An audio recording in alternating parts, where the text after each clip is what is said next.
So Triace is having some financial issues.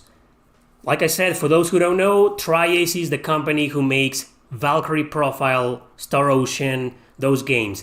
They did not develop Valkyrie Elysium. They had nothing to do with that, because at the same time, while another developer was doing that, a company called Soleil, I think, and they were working on Star Ocean: The Divine Force, which is going to be released pretty soon.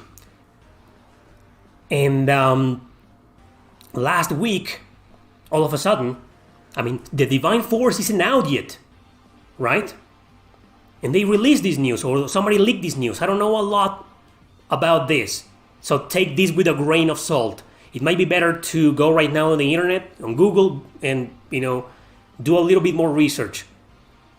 And Triace reported that they have a lot of financial losses, and that they are near bankruptcy. That they could die, disappear. And I was just very confused because, what's going on? You're about to release a video game. You're about to publish a video game, right? That you just worked on.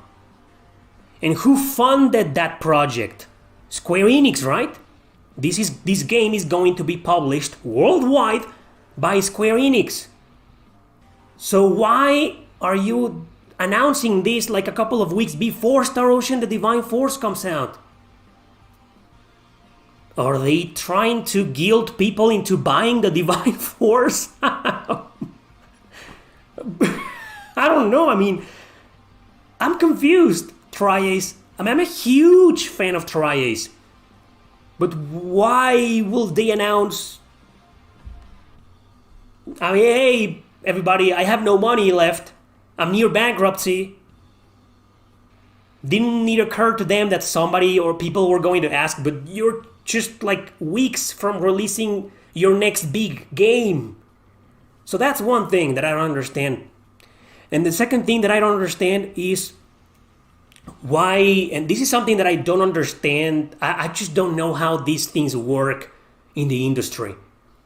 So if you guys know it, or if you have a theory or something like that, let me know, because I have no idea how things work. But okay, Triace is not a subsidiary of Square Enix, right? They do not work for Square Enix. Let's clarify that first. So this is a company that is now making this game. The same company who's now telling everybody that they have a lot of financial issues. So it begs the question, isn't Square Enix giving you money? Isn't Square Enix paying you for this game? So what's going on in there? I'm very confused. What's going on in there? I'm afraid because, Triace is one of my favorite companies of all time.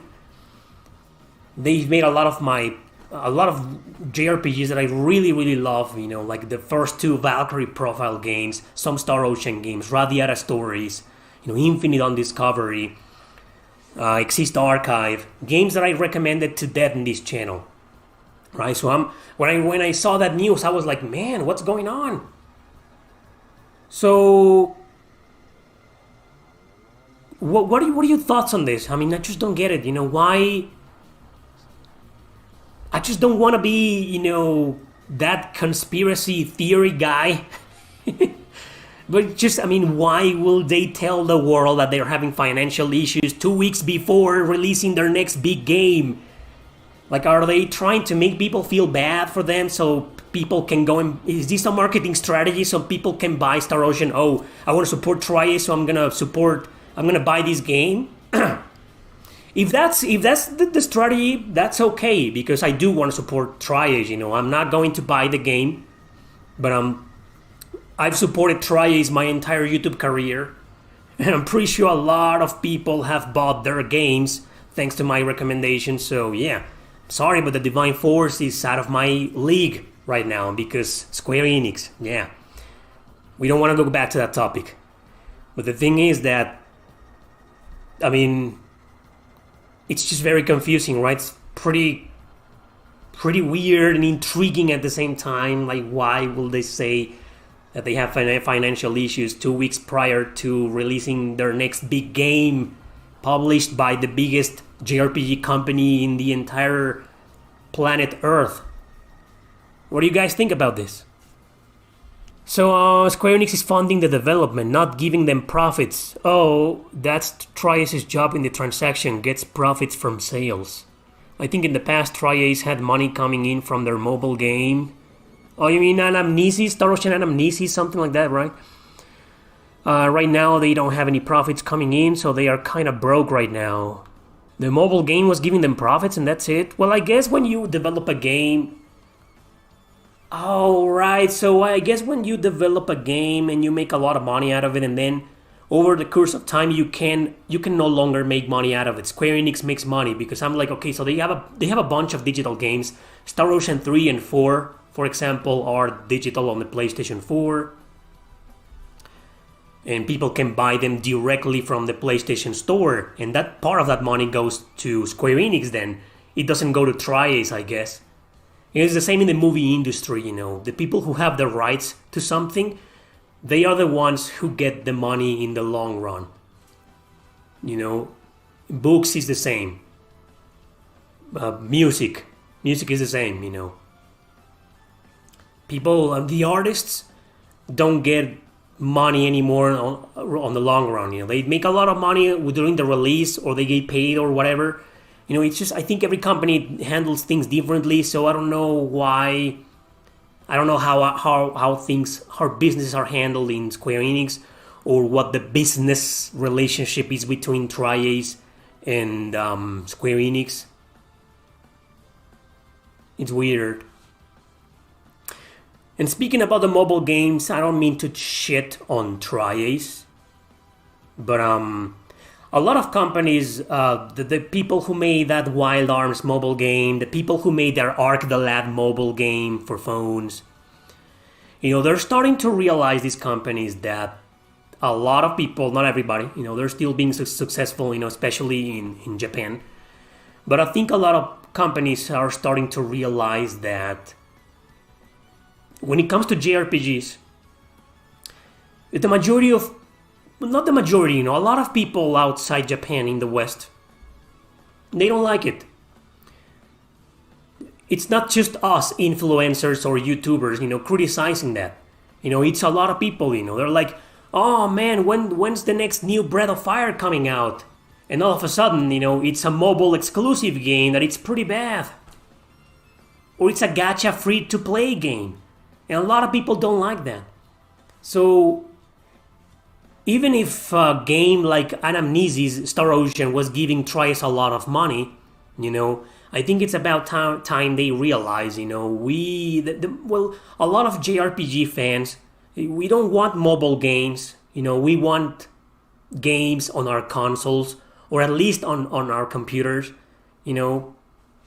And when you make your games exclusive to this, and when you make them free to play and gacha, you know, with microtransactions, which is something that's been heavily criticized, you know, for the past, ever since its existence. You know, a lot of gamers, and especially JRPG gamers and fans, you know, criticize that. I'm not saying there's a lot of people out there who like them, you know, who like these microtransactions, games, who probably play the shit out of Anamnesis or Fire Emblem Heroes. You know, I played a lot of Fire Emblem Heroes 5 years ago, 6 years ago when it was released. And I never paid a single penny. I never spent a single cent, you know, on Fire Emblem Heroes. And I had a lot of fun for months. So I get it, you know. But I don't think companies should entirely depend on that.